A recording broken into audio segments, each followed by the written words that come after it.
2024 ಲೋಕಸಭಾ ಚುನಾವಣಾ ಕಾವು ದಿನದಿಂದ ದಿನಕ್ಕೆ ಹೆಚ್ಚಾಗ್ತಾನೇ ಇದೆ. ಅದರಲ್ಲೂ ಈ ಬಾರಿ ಮತ್ತೆ ನರೇಂದ್ರ ಮೋದಿ ಅವರು ಅಧಿಕಾರಕ್ಕೆ ಬರ್ತಾರಾ ಇಲ್ವಾ, ಕಾಂಗ್ರೆಸ್ ಗೆದ್ದು ಬೀಗುತ್ತಾ ಅನ್ನೋ ಕುತೂಹಲ ಎಲ್ಲೆಡೆ ಮನೆ ಮಾಡಿದೆ.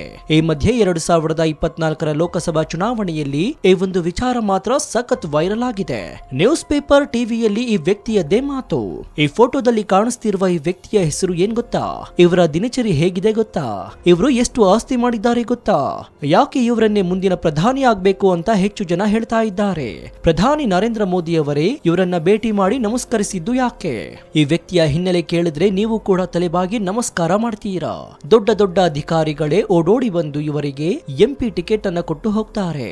ಅಷ್ಟಕ್ಕೂ ಈ ಸಾಮಾನ್ಯ ಮನುಷ್ಯ ಇಷ್ಟು ಫೇಮಸ್ ಆಗಿದ್ದು ಹೇಗೆ ಅನ್ನೋದರ ಎಲ್ಲಾ ಇಂಚಿಂಚು ಮಾಹಿತಿಯನ್ನ ಇವತ್ತಿನ ಈ ವಿಡಿಯೋದಲ್ಲಿ ನೋಡೋಣ. ವಿಡಿಯೋ ತುಂಬಾ ಇಂಟ್ರೆಸ್ಟಿಂಗ್ ಆಗಿರುತ್ತೆ. ದಯವಿಟ್ಟು ಯಾರು ವಿಡಿಯೋವನ್ನ ಸ್ಕಿಪ್ ಮಾಡಬೇಡಿ, ಪೂರ್ತಿಯಾಗಿ ನೋಡಿ. ಈ ಮಾಹಿತಿಗಳನ್ನೆಲ್ಲ ತುಂಬಾ ಕಷ್ಟಪಟ್ಟು ನಿಮಗೆ ತಿಳಿಸೋದಕ್ಕೆ ಒಂದು ಪ್ರಯತ್ನವನ್ನ ಮಾಡಿದ್ದೀನಿ. ನನ್ನ ಈ ಶ್ರಮಕ್ಕೆ ನಿಮ್ಮಿಂದ ಬಯಸೋದು ಕೇವಲ ಒಂದೇ ಒಂದು ಮೆಚ್ಚುಗೆ, ಅಂದ್ರೆ ಲೈಕ್ ಮಾತ್ರ. ಕೊಟ್ರ ಲೈಕ್. ಜೊತೆಗೆ ಈ ಬಾರಿ ಯಾರು ಪ್ರಧಾನಿ ಆಗ್ಬೇಕು, ಮೋದಿ ಅವರೇ ಮುಂದುವರಿಬೇಕು ಅಂತ ಅಂದ್ರೆ ಈ ವಿಡಿಯೋಗೆ ಲೈಕ್ ಕೊಟ್ಟು ಜೈ ಮೋದಿ ಅಂತ ಕಮೆಂಟ್ ಮಾಡಿ. ಸೊ ಇನ್ಯಾಕ್ ತಡ, ಬನ್ನಿ ಸುದ್ದಿ ಜಾಲದೊಳಗೆ ಹೋಗೋಣ. ಇವರ ಹೆಸರು ಪ್ರತಾಪ್ ಚಂದ್ರ ಸಾರಂಗಿ. ನಮ್ಮ ಭಾರತ ದೇಶದಲ್ಲಿ ಇವರನ್ನ ವಜ್ರದ ಮನುಷ್ಯ ಅಂತಾನೆ ಕರೆಯಲಾಗುತ್ತೆ. ಪ್ರಪಂಚದಲ್ಲಿ ವಜ್ರಕ್ಕೆ ಎಷ್ಟು ಬೆಲೆ ಇದೆಯೋ ಅದಕ್ಕಿಂತ 10 ಪಟ್ಟು ಹೆಚ್ಚು ಬೆಲೆ ಇವರ ಗುಣಕ್ಕೆ ಇದೆ. ಜಗತ್ತಿನಲ್ಲೇ ಇವರ ರೀತಿಯ ಒಬ್ಬ ರಾಜಕಾರಣಿ ಹಿಂದೆ ಹುಟ್ಟಿಲ್ಲ, ಮುಂದೆ ಹುಟ್ಟೋದು ಇಲ್ಲ. 2 ಬಾರಿ ಎಂಎಲ್ಎ, 1 ಬಾರಿ ಎಂಪಿ. 2024 ಲೋಕಸಭಾ ಚುನಾವಣೆಗೆ ಮತ್ತೊಮ್ಮೆ ಟಿಕೆಟ್ ಸಿಕ್ಕಿದ್ದು 2ನೇ ಬಾರಿ ಎಂಪಿ ಆಗಲಿದ್ದಾರೆ ಪ್ರತಾಪ್ ಚಂದ್ರ ಸಾರಂಗಿ. 2 ಬಾರಿ ಎಂಎಲ್ಎ, 1 ಬಾರಿ ಎಂಪಿ ಆದ್ರೂ ಕೂಡ ಇವರು ಮಾಡಿರುವ ಆಸ್ತಿ ಏನ್ ಗೊತ್ತಾ? ಕೇವಲ 4 ಜೊತೆ ಬಟ್ಟೆ, 1 ಸೈಕಲ್ ಮಾತ್ರ. ಇವರಿಗೆ ಒಂದು ಅಲರ್ಜಿ ಇದೆ, ಅದೇನಂದ್ರೆ ದುಡ್ಡು. ದುಡ್ಡಿಲ್ಲದೆ ಜನಸೇವೆ ಮಾಡಿ ರಾಜಕಾರಣಿ ಆಗಬಹುದು ಅಂತ ತೋರಿಸಿಕೊಟ್ಟವರು ಪ್ರತಾಪ್ ಸಾರಂಗಿ. ಇಂದಿಗೂ ಪಾರ್ಲಿಮೆಂಟ್ಗೆ ಸೈಕಲ್ ನಲ್ಲಿ ಬರ್ತಾರೆ. ಇವರು ಮಾತಾಡುವ ರಭಸಕ್ಕೆ ವಿರೋಧ ಪಕ್ಷಗಳು ಹಾರಿಕೊಂಡು ಹೋಗುತ್ತೆ. ಅಷ್ಟೊಂದು ಪವರ್ಫುಲ್ ಆಗಿ ಮಾತನಾಡ್ತಾರೆ. ರಾಜಕೀಯಕ್ಕೆ ಬಂದ ಮೇಲೆ ಇವರು ಮಾಡಿರುವ ಸಾಧನೆ ಬಗ್ಗೆ ಕೇಳಿದ್ರೆ ನಿಜಕ್ಕೂ ಹೆಮ್ಮೆ ಆಗುತ್ತೆ. ಇಂಥ ರಾಜಕಾರಣಿ ನಮ್ಮ ದೇಶದಲ್ಲಿದ್ದಾರೆ ಅಂತ ಖುಷಿಯಾಗತ್ತೆ. ಮೊದಲೇ ಹೇಳಿದಂತೆ ಇವರು 2 ಬಾರಿ ಎಂಎಲ್ಎ, 1 ಬಾರಿ ಎಂಪಿ ಮತ್ತು ಮುಂಬರುವ ಚುನಾವಣೆಯಲ್ಲಿ ಮತ್ತೊಮ್ಮೆ ಎಂಪಿ ಆಗಲಿದ್ದಾರೆ. ಒಂದು ಸಲವಾದ್ರೂ ನನಗೆ ವೋಟ್ ಹಾಕಿ ಅಂತ ಯಾರ ಬಳಿ ಕೂಡ ಹೋಗಿ ಬೇಡಲಿಲ್ಲ, ಪ್ರಚಾರ ಮಾಡಲಿಲ್ಲ, ದುಡ್ಡು ಹಂಚಲಿಲ್ಲ. ಇವರು ಮಾಡಿರುವ ಜನಸೇವೆಯೇ ಅತಿ ದೊಡ್ಡ ಪ್ರಚಾರ ಆಗಿದೆ. ಒಂದು ಫ್ಲೆಕ್ಸ್ ಆಗ್ಲಿ, ಒಂದು ಕಟೌಟ್ ಆಗ್ಲಿ, ಒಂದು ಬ್ಯಾನರ್ ಆಗ್ಲಿ ಹಾಕಲ್ಲ. ಒಂದು ದಿನ ಕೂಡ ಪ್ರಚಾರ ನಡೆಸಿಲ್ಲ. ಆದ್ರೂ ಜನಗಳು ಮಾತ್ರ ದೊಡ್ಡ ಸಂಖ್ಯೆಯಲ್ಲಿ ಇವರಿಗೆ ವೋಟ್ ಹಾಕಿ ಗೆಲ್ಲಿಸ್ತಾರೆ. ಇಂದಿಗೂ ಗುಡಿಸಲಿನಲ್ಲಿ ಜೀವಿಸ್ತಾ ಇರುವ ಪ್ರತಾಪ್ ಸಾರಂಗಿ ಅವರು 4 ಜನವರಿ 1955ರಲ್ಲಿ ಒಡಿಶಾ ರಾಜ್ಯದ ಬಲಸೋರಿ ನಗರದಲ್ಲಿ ಜನಿಸಿದ್ರು. ಕಡುಬಡತನದಲ್ಲಿ ಬೆಳೆದ ಇವರು ಉಳಿದುಕೊಳ್ಳಲು ಮನೇನೇ ಇರಲಿಲ್ಲ. ರಸ್ತೆ ಬದಿಯಲ್ಲಿ ಜೀವನ ಆರಂಭ ಮಾಡ್ತಾರೆ. ಎಲ್ಲರಂತೆ ಶಾಲೆಗೆ ಹೋಗಿ ವಿದ್ಯಾಭ್ಯಾಸ ಮಾಡಬೇಕು ಎಂಬುವ ಆಸೆ ಇತ್ತು.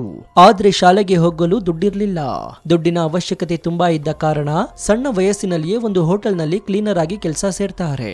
ಪ್ರತಿ ತಿಂಗಳು ಇವರಿಗೆ ಸಂಬಳ ಕೊಡ್ತಾ ಇದ್ದದ್ದು ಕೇವಲ 50 ರೂಪಾಯಿ. 50 ರೂಪಾಯಿಯಲ್ಲಿ 50% ಮನೆಗೆ ಕೊಡ್ತಾರೆ, ಇನ್ನು 50% ಪುಸ್ತಕಗಳನ್ನ ಖರೀದಿ ಮಾಡಲು ಉಪಯೋಗಿಸ್ತಾರೆ. ಕೇವಲ ಹೋಟೆಲ್ ನಲ್ಲಿ ಕೆಲಸ ಮಾಡ್ತಾ ಇರಲಿಲ್ಲ.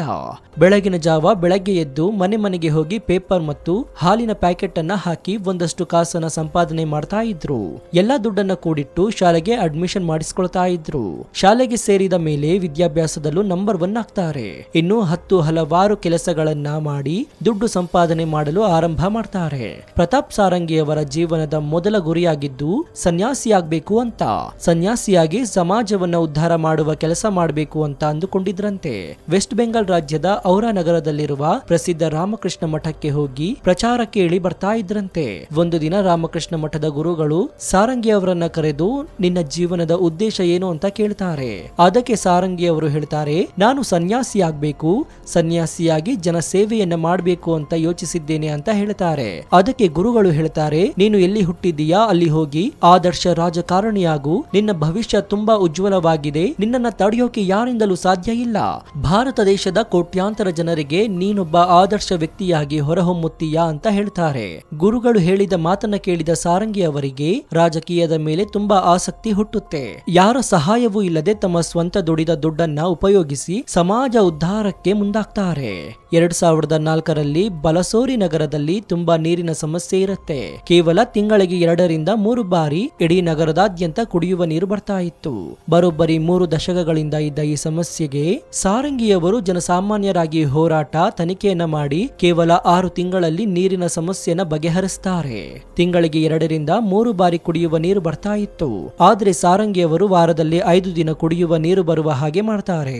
ಬಲಸೋರಿ ನಗರದ ಜನರಿಗೆ ಸಾರಂಗಿಯವರು ಅಚ್ಚುಮೆಚ್ಚಿನ ವ್ಯಕ್ತಿಯಾಗಿ ಬಿಡ್ತಾರೆ. 2004ರಲ್ಲಿ ಒಡಿಶಾ ರಾಜ್ಯದಲ್ಲಿ MLA ಎಲೆಕ್ಷನ್ ಬರುತ್ತೆ. ಸಾರಂಗಿ ಅವರು ಪಕ್ಷೇತರ ಅಭ್ಯರ್ಥಿಯಾಗಿ ಬಹುಮತವನ್ನ ಸಾಧಿಸಿ ಜಯಬೇರಿ ಬಾರಿಸ್ತಾರೆ. ಗೆದ್ದ ಬಳಿಕ ಅವರು ಮಾಡಿದ ಮೊಟ್ಟ ಮೊದಲ ಕೆಲಸ ಏನಂದ್ರೆ ನಮ್ಮ ಊರು ಸ್ವಚ್ಛ ಎಂಬ ಹೊಸ ಯೋಜನೆಯನ್ನ ಆರಂಭ ಮಾಡ್ತಾರೆ. ಅವರು MLA ಆಗುವುದಕ್ಕೂ ಮುಂಚೆ ಬಲಸೋರಿ ನಗರ ಕಸದ ದೊಡ್ಡಿ ಆಗಿರುತ್ತೆ. ಆದ್ರೆ MLA ಆದ ನಂತರ ಪ್ರತಿದಿನವೂ ಬಲಸೋರಿ ನಗರದಲ್ಲಿ ಸ್ವಚ್ಛತೆ ಆರಂಭ ಆಗುತ್ತೆ. ಪ್ರತಿ 100 ಮೀಟರ್ ಅಂತರದಲ್ಲಿ ಒಂದೊಂದು ಗಾರ್ಬೇಜ್ ಬಾಕ್ಸ್ ಅನ್ನ ಅಳವಡಿಸಲಾಗುತ್ತೆ.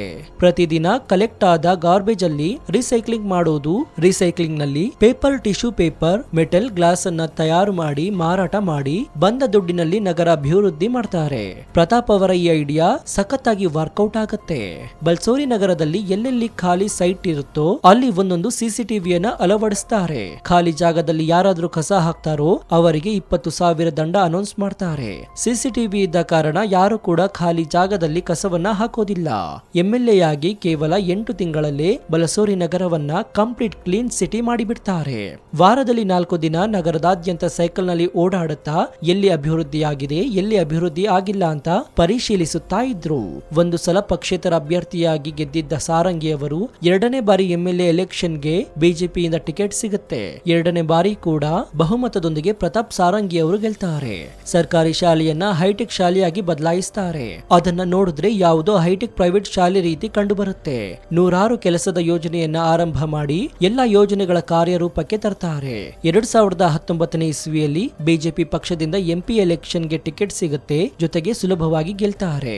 ಇವರು ಮಾಡಿರುವ ಅದ್ಭುತ ಕೆಲಸಗಳೇ ಪ್ರಚಾರವಾಗಿ ಹೊರಹೊಮ್ಮಿದ್ದು ಒಂದು ದಿನವೂ ಹೋಟ್ ಕೇಳಲಿಲ್ಲ, ದುಡ್ಡು ಹಂಚಲಿಲ್ಲ. ಆದ್ರೂ ಜನರು ಇವರನ್ನ ಗೆಲ್ಲಿಸಿ MP ಮಾಡ್ತಿದ್ದಾರೆ.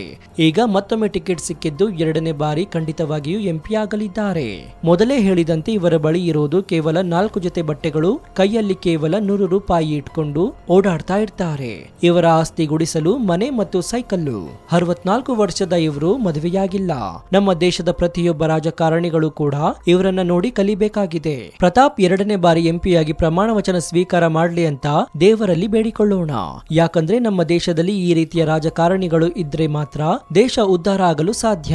ಪ್ರತಾಪ್ ಚಂದ್ರ ಸಾರಂಗಿ ಅವರ ಬಗ್ಗೆ ನಿಮ್ಮ ಅನಿಸಿಕೆ ಏನು ಅಂತ ಕಮೆಂಟ್ ಮಾಡಿ. ನಾವು ಕೊಟ್ಟ ಈ ಮಾಹಿತಿ ನಿಮಗೆ ಇಷ್ಟವಾದಲ್ಲಿ ಒಂದು ಲೈಕ್ ಜೊತೆಗೆ ನಿಮ್ಮ ಅನಿಸಿಕೆ ಏನು ಅಂತ ಕಮೆಂಟ್ ಮಾಡಿ. ಇದರಿಂದ ನಮಗೆ ಇನ್ನೂ ಹೆಚ್ಚೆಚ್ಚು ವಿಷಯಗಳನ್ನ ನಿಮ್ಮ ಮುಂದೆ ಹಂಚಿಕೊಳ್ಳಲು ಉತ್ಸುಕರಾಗ್ತೀವಿ. ಇನ್ನು ನಮ್ಮ ಚಾನೆಲ್ ನಲ್ಲಿ ಇಂತಹ ಅನೇಕ ಕುತೂಹಲಕಾರಿ ವಿಡಿಯೋಗಳು ಇವೆ. ಅದನ್ನು ನೋಡಿ ಪ್ರೋತ್ಸಾಹಿಸಿ. ಧನ್ಯವಾದ.